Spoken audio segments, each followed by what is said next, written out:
Hey guys, welcome back to Maple Syrup Tech. I'm Rick and I'm coming back with another CPU cooler review. Now we're still in our best under 30 series, but we're about to wrap it up. So in a couple of days I'm probably going to be coming out with a synthesis video where we're going to look over all the coolers and really select out our best. But for today, we're going to focus on the cooler we have on our test bench for this week, which was the Thermaltake Silent Contac 12, or Contac Silent 12, sorry, I'll correct myself. Now, it's Thermaltake's basic entry into the CPU cooler tower design, and it is right out of the box AM4 compatible, which is why I selected it for our under 30 review. So, before we go any further, let's look at an overview of what the cooler has to offer us this time. So once again, it's a classic tower style design. Now we have 4 copper 6mm heat pipes helping us out this time to cool the CPU. And paired with that is an aluminum fin stack. This time we have a 120mm fan, which is PWM compatible, and theoretically it has a max RPM of only 1500.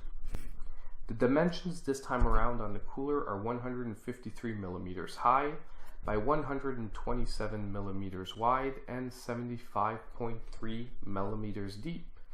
The cooler is rated by Thermaltake for up to 150 watts TDP, and as I said earlier, it's compatible with all modern sockets and AM4 directly out of the box. There's no upgrade kit needed, and there's no worries to be had on that end. Before we get any further and we look at the performance design, there is an extra thing that comes with our Thermaltake Contac Silent 12, which is what they call the LNC, or low noise connector. Now basically, honestly, what it actually is an extra resistance that you can put between the fan cable and your header, which basically lowers the RPM of the fan. So even at max, rather than spinning about 1500 RPM, if I'm not mistaken, the fan will go down to about 1100 RPM. And it's actually an interesting add-on here, because this is really where the cooler gets its silent name from, which is this little add-on here that they include with the cooler. And what we're going to do today, contrary to usual, is we're actually going to test the cooler in both modes, see how much cooling performance we lose by using the LNC, and at the same time, however, how much quieter we can get the fan, because I always test my fans locked at 100%. So with the LNC, we're going to see that if we lock our system at 100%, are we actually getting a much quieter, fan out of it. So before we get on to the numbers, really quickly, let's go over how exactly I do my testing. So all my testing is done on my Ryzen 3 open air test bench. The CPU is overclocked to 3.9 gigahertz using 1.3 volts to hit that setting. And for the noise, I use my portable sound meter, which is installed about between a foot and a half away from the CPU cooler on the side that the fan is situated. And over a 2-minute period, I take the highest noise I can get, with all ambient noise lowered as low as possible. Basically nothing else other than the regular ambient noise that's in any room or any house. So now that we know exactly how we get to the numbers, let's see what this cooler had to offer us this time around. So basically, if we look at temperature wise, the cooler had a really strong showing of 28 degrees above ambient temperature, so a 28 degrees Celsius delta, and that's without the LNC installed. So at its best performance, it's up there with the best of them, although it is not the best performer out of all the coolers that we've tested so far. It's beaten out by the Evo 212 and the Gamax 400.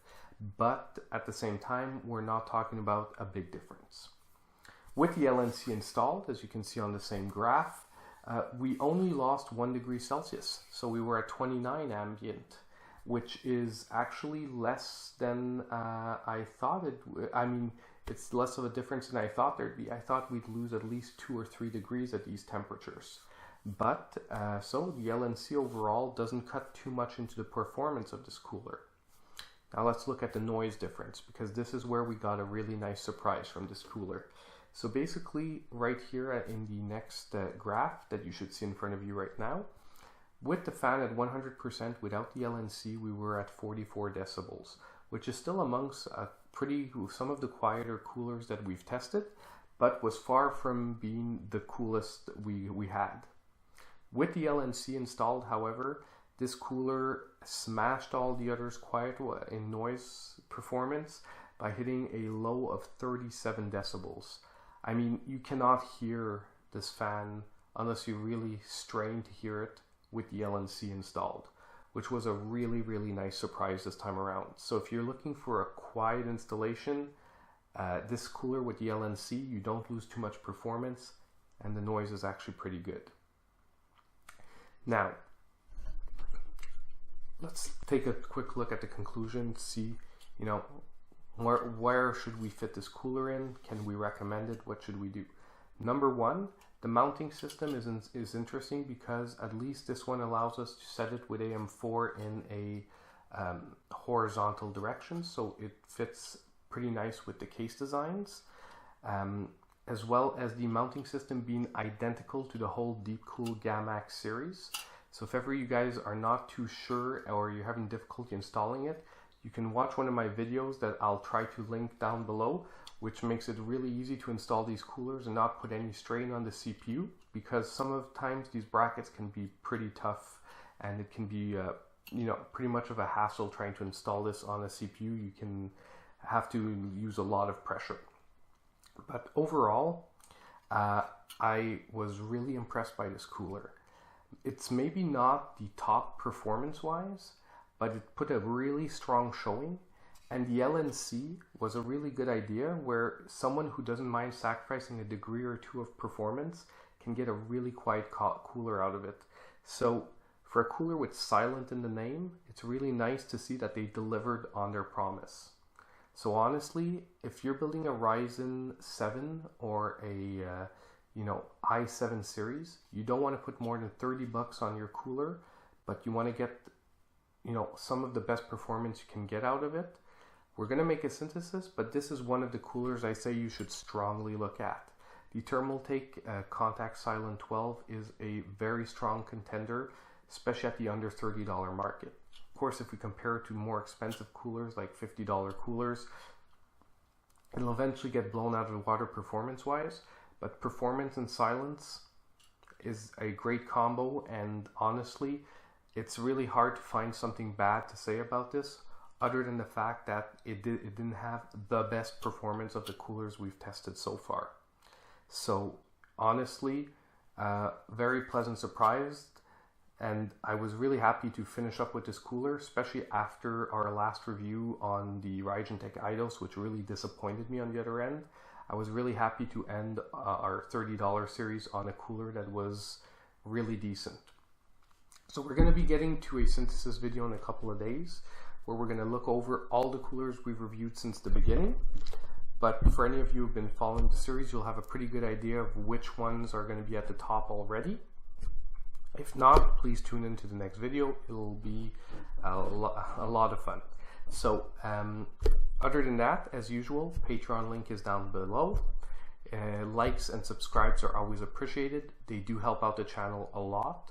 So, you know, if you haven't already subscribed, please do. And as usual, if you have any questions or comments, leave them down below. I try to answer everyone as quick as possible. Check out the installation video for this bad boy if you're going to buy it, because it will make your life a lot easier if you follow the guide I made with a secret trick for installing this type of cooler or any of the Gamax series. And other than that, as usual guys, I hope I'll see you in my next video.